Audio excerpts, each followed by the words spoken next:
Hello student, welcome to third session of the topic Economic Reforms since 1991.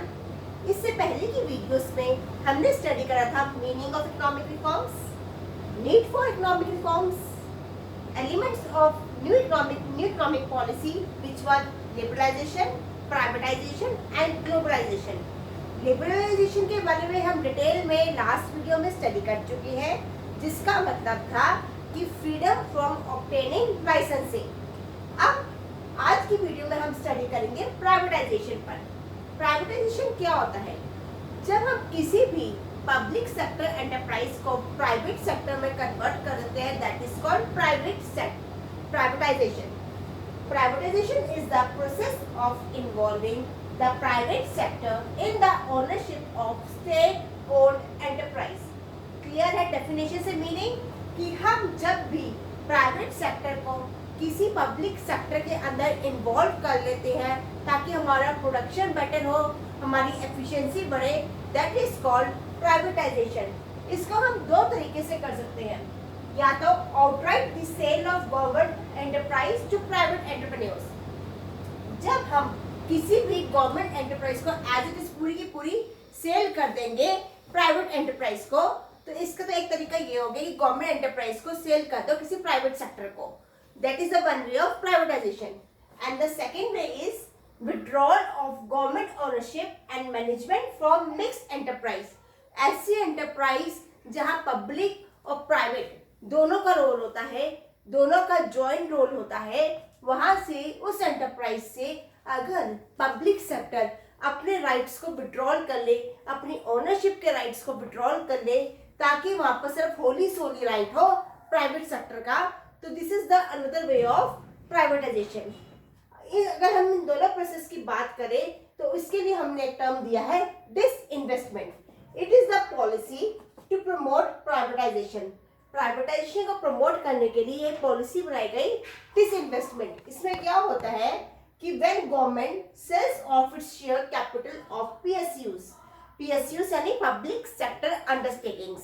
जब government अपनी public sector undertakings की कुछ shares, कुछ ownership rights private sector को sell कर देती है ताकि उसकी भी इन्वॉल्वमेंट हो जाए पब्लिक सेक्टर में और दोनों मिलकर काम करें, या फिर पब्लिक सेक्टर अपनी एंटरप्राइज एज इट इज ही प्राइवेट सेक्टर को सेल कर देती है, सारे के सारे टोटली शेयर्स प्राइवेट सेक्टर को सेल कर देती है, तो उस प्रोसेस को हम कहते हैं डिसइन्वेस्टमेंट. 1 मार्क क्वेश्चन अभी सीधा सीधा क्वेश्चन आ सकता है, what do you understand by the term disinvestment? It is a remedial measure to improve production and managerial efficiency. हम सबको पता ही है जब आईपीएल 1956 आया था तो उस समय पब्लिक सेक्टर अंडरटेकिंग्स बहुत ही ज्यादा लॉस में चल रही थी. उसके अंदर बहुत ही इनएफिशिएंसी थी, प्रोडक्शन बहुत ही कम हो रहा था और जीडीपी में कंट्रीब्यूशन कुछ हो नहीं रहा था. तो उस इनएफिशिएंसी को कम करने के लिए हमने सोचा कि हम डिसइन्वेस्टमेंट करें, पब्लिक सेक्टर एंटरप्राइजेस को प्राइवेट सेक्टर को सेल कर दे ताकि हमारी प्रोडक्शन बढ़े और मैनेजरियल एफिशिएंसी बढ़े. So this is about disinvestment. तो इसके ऊपर नेक्स्ट क्वेश्चन जो आता है प्राइवेटाइजेशन के ऊपर, एक तो पहला क्वेश्चन ये बना, what do you understand by the privatisation and what are the ways in which we can do the privatisation. Next question इस पे ये बनता है that what is the need for this privatisation. इस प्राइवेटाइजेशन की हमें जरूरत क्यों पड़ी? क्या जरूरत है कि हम पब्लिक सेक्टर एंटरप्राइजेस के ओनरशिप राइट्स प्राइवेट सेक्टर को सेल कर दें? उसका सिंपल रीजन ये है कि poor performance of public sector undertakings. जो पब्लिक सेक्टर अंडरटेकिंग्स है वो क्या है, बहुत ज्यादा लॉसेस में चल रही थी. आईपीएल 1956 में हमने डिटेल में स्टडी करा था कि किस तरह से हमने सिर्फ पब्लिक सेक्टर एंटरप्राइजेस की एक्सपेंशन पर ही फोकस किया था. हमने प्राइवेट सेक्टर की डेवलपमेंट को बहुत ही ज्यादा रेगुलेट कर रखा था. तो पब्लिक सेक्टर एंटरप्राइजेस एक तरह से मोनोपोली पावर एंजॉय करने लगी थी, उसके पास कंपटीशन नहीं था. तो इसकी वजह से पब्लिक सेक्टर एंटरप्राइजेस के अंदर बहुत ही ज्यादा करप्शन हुई, इनएफिशिएंसी बढ़ी, लीकेजेस स्टार्ट हो गई और ये कंपनीज बहुत ज्यादा लॉस में चलने लगी. लॉस में चलने के बाद भी इनको शटडाउन नहीं किया गया। उस समय बहुत ज़्यादा ज़रूरत पड़ी, ऐसी ज़रूरत समझी गई कि किस तरह से कि हम इन पब्लिक सेक्टर एंटरप्राइजेस को जो लॉस में चल रही है इनको वापस प्रॉफिट मेकिंग कंपनीज बनाए गए। तो इसका हमने एक रास्ता निकाला 1991 में कि इन कंपनीज को क्यों ना प्राइवेटाइज कर दिया जाए, प्राइवेट सेक्टर की इन्वॉल्वमेंट ली जाए ताकि इनकी प्रोडक्शन बढ़े, एफिशिएंसी बढ़े। तो यही मेन रीजन था कि हमने पब्लिक सेक्टर एंटरप्राइजेस को प्राइवेटाइज क्यों किया। अब बात ये आई, चलो प्राइवेटाइज कर दिया, पर क्या हम सारी की सारी पब्लिक सेक्टर एंटरप्राइजेस को प्राइवेटाइज कर दें? नहीं। उस समय 1991 में ये डिसाइड किया गया कि जो कंपनीज नवरत्नस के अंदर आती हैं उनको सिर्फ पब्लिक सेक्टर के अंदर रखा जाएगा, बाकी कंपनीज को हम प्राइवेटाइज कर देंगे। अब नवरत्नस, आप कहेंगे what do you understand by this word Navratnas? तो नवरत्नस को मैं एक्सप्लेन करती हूँ कि जब हम सब ने राजा विक्रमादित्य की स्टोरी सुनी हुई है कि किस तरह से किंग विक्रमादित्य के कोर्ट में बहुत ही 9 ऑफिशियल्स, एक्सपर्ट ऑफिशियल्स थे जिनको हमने एक टाइटल दिया था नवरत्न। वो जो नवरत्न थे वहीं से हमने एक वर्ड निकाला अपनी इंडस्ट्रियल सेक्टर कंपनीज के लिए नवरत्न, कि वो कंपनीज थी पब्लिक सेक्टर की जो बहुत ही प्रॉफिट अर्न कर रही थी और हमारी इकोनॉमी के लिए फ्रूटफुल थी। तो इन कंपनीज को हमने टाइटल दिया नवरत्नस। 1950 और 60 की बात कर रही हूँ। इसके अंदर हमारी 9 कंपनीज को कैटेगराइज किया गया, रखा गया। वो 9 कंपनीज थी IOC, Indian oil corporation, BPCL, Bharat petroleum chemicals limited, ONGC, oil and natural gas corporation, SAIL, steel authority of India limited, भेल, Bharat heavy electricals limited, IPCL, Indian petrochemicals limited, BSNL, Videsh Sanchar Nigam limited, NTPC, national transport petrochemicals corporation, HPCL, Hindustan petroleum corporation limited. तो इस सबको हमने नवरत्नास के अंदर categorise कर दिया। But जैसे जैसे टाइम बढ़ता गया काफ़ी सारी इंडस्ट्रीज ऐसे इमरजेंस में आई कि जो बहुत ज़्यादा प्रॉफिट अर्न कर रही थी, बिल्कुल उनका स्टेटस नवरत्नास के बराबर हो गया। तो उस समय गवर्नमेंट ने डिसाइड किया कि हम पब्लिक सेक्टर अंडरटेकिंग्स को 3 कैटेगरीज में डिवाइड कर देंगे। वो 3 कैटेगरीज थी महारत्ना, नवरत्ना और मिनी रत्ना। जो महारत्ना के अंदर हमने कंपनीज रखी, काफ़ी सारी कंपनीज थी, उनकी एग्जांपल्स 2 के मैंने लिखे हैं, Indian oil corporation limited and steel authority of India limited.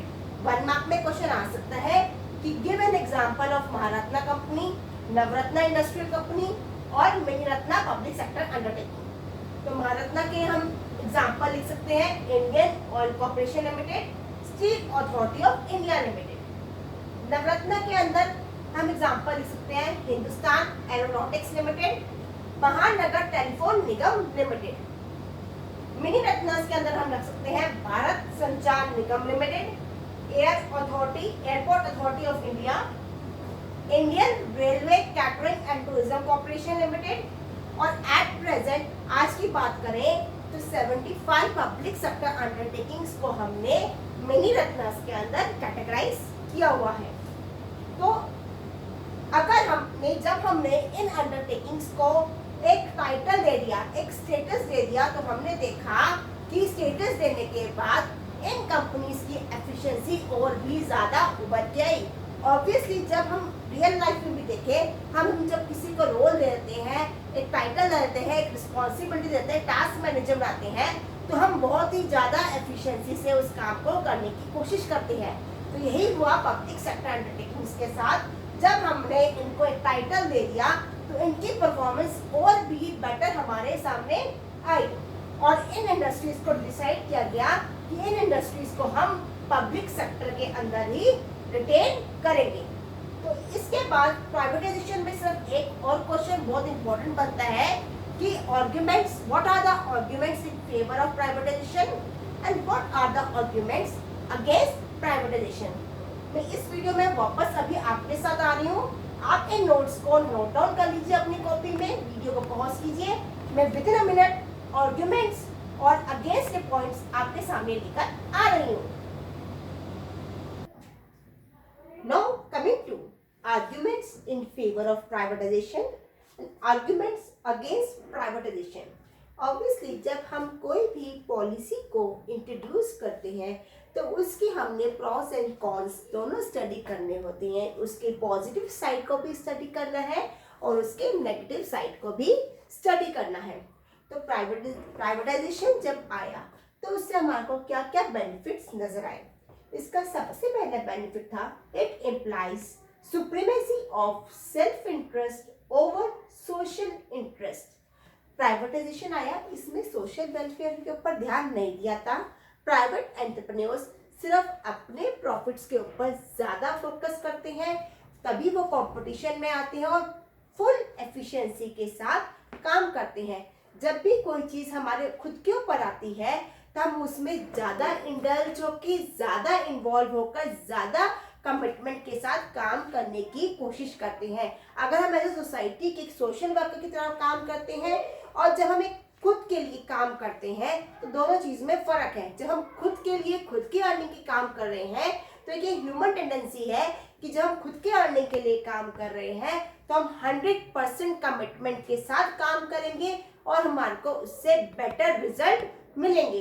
तो यही हुआ प्राइवेट एंटरप्राइज के केस में कि जब वो आए तो उन्होंने सेल्फ इंटरेस्ट पे फोकस किया और 100% कमिटमेंट के साथ काम किया, जिससे एफिशिएंसी और ज़्यादा बढ़ी और इंडस्ट्रियल सेक्टर का जीडीपी में कंट्रीब्यूशन बढ़ा। Next is privatisation implies competition. जब पब्लिक सेक्टर थे वो सिर्फ एक मोनोपोली पावर एंजॉय कर रहे थे, उनको कोई कंपटीशन फेस नहीं करना पड़ रहा था, जिसकी वजह से पब्लिक सेक्टर के अंदर बहुत ज़्यादा करप्शन, लीकेज और इनएफिशिएंसी बढ़ी।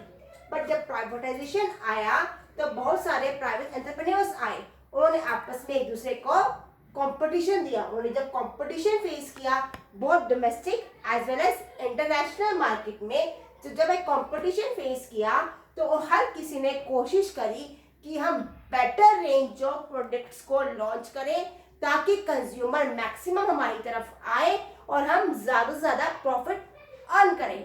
भले ही उनका मोटिव खुद के प्रॉफिट अर्न करने का था, बट इससे क्या हुआ कि वाइड रेंज ऑफ प्रोडक्ट्स सामने आए और इंडस्ट्रियल सेक्टर की एज अ होल एफिशिएंसी बढ़ी और इंडस्ट्रियल सेक्टर का कंट्रीब्यूशन ग्रोथ में बढ़ा।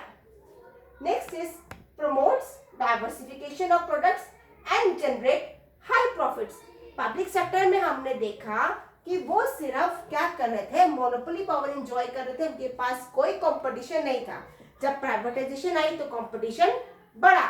जब कंपटीशन बढ़ा तो हर किसी कंपनी ने वाइड रेंज ऑफ प्रोडक्ट्स को लॉन्च करना स्टार्ट कर दिया ताकि कंज्यूमर के पास एक बेटर ऑप्शन मिले, वो बेटर ऑप्शन की तरफ अट्रैक्ट हो, हमारे प्रोडक्ट्स की तरफ अट्रैक्ट हो, ताकि हम हाई प्रॉफिट्स जनरेट करें। अगर हम खुद ही हाई प्रॉफिट्स जनरेट कर रहे हैं तो एज अ होल इकोनॉमी को अगर ले चले तो उससे अल्टीमेट फायदा क्या हो रहा है, इकोनॉमी को ही हो रहा है। इकोनॉमी का भी प्रॉफिट बढ़ रहे थे, पर कैपिटा इनकम बढ़ रही है, तो उसका मतलब ये होता है कि नेशनल इनकम भी बढ़ेगी।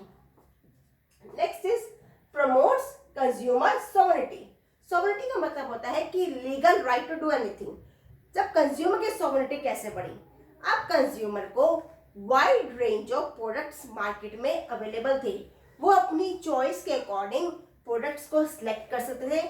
उनके ऊपर कोई कंपल्शन नहीं था कि वो पब्लिक सेक्टर की प्रोड्यूस की हुई गुड्स को यूज करें, वो प्राइवेट सेक्टर के प्रोडक्ट्स को भी यूज कर सकते थे।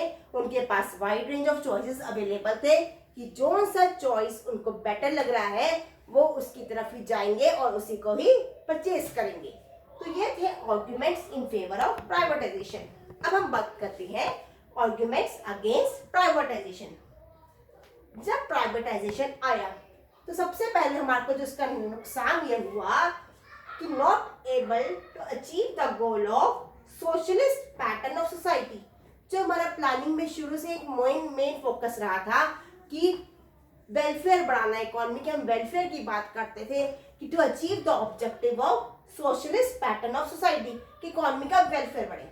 पर जब प्राइवेटाइजेशन आया तो इसने सेल्फ इंटरेस्ट पे काम करना शुरू कर दिया। जब हम सेल्फ इंटरेस्ट पे खुद के प्रॉफिट के लिए बात करते हैं तो हम इकोनॉमी के वेलफेयर के बारे में नहीं सोचते, हम poor section of the society के बारे में सोचना बंद कर देते हैं। हमारा मेन फोकस होता है गुड्स उनके लिए प्रोड्यूस करो जो अफोर्ड कर सकते हैं, और उन गुड्स की प्रोडक्शन का फायदा सिर्फ अपर सेक्शन ऑफ द सोसाइटी को हुआ, लोअर क्लास की तरफ ध्यान नहीं दिया गया। तो इसका जो नेक्स्ट ये था नुकसान ये हुआ कि it encourages free play of market forces. Obviously वो डिमांड और सप्लाई कंडीशन के हिसाब से ही जो प्राइवेट एंटरप्रेन्योर था अपने प्रोडक्ट्स को प्रोड्यूस करता था। ऑब्वियसली डिमांड कौन कर रहा है? अपर सेक्शन, जो उसको अफोर्ड कर सकता है गुड्स को। तो अपर सेक्शन जो है गुड्स को अफोर्ड कर सकता था, सिर्फ वही लोग गुड्स की डिमांड करते थे, और प्रोडक्शन का मेन फोकस भी सिर्फ उसी स्ट्रेटा को ध्यान में रखा जाता था, अपर सेक्शन को ध्यान में रखकर कि ये हमारे प्रोडक्ट्स को बाय करेंगे, हम इन्हीं की नीड्स के अकॉर्डिंग गुड्स को प्रोड्यूस करें। यही स्ट्रेटा जो है, यही सेक्शन ऑफ द सोसाइटी है, हमारे को जो है प्रॉफिट जनरेट कराएगा। तो goods are only produced only for those who have means to buy them. जो पुअर सेक्शन था, जो वीकर सेक्शन था, weaker section of the society suffer deprivation.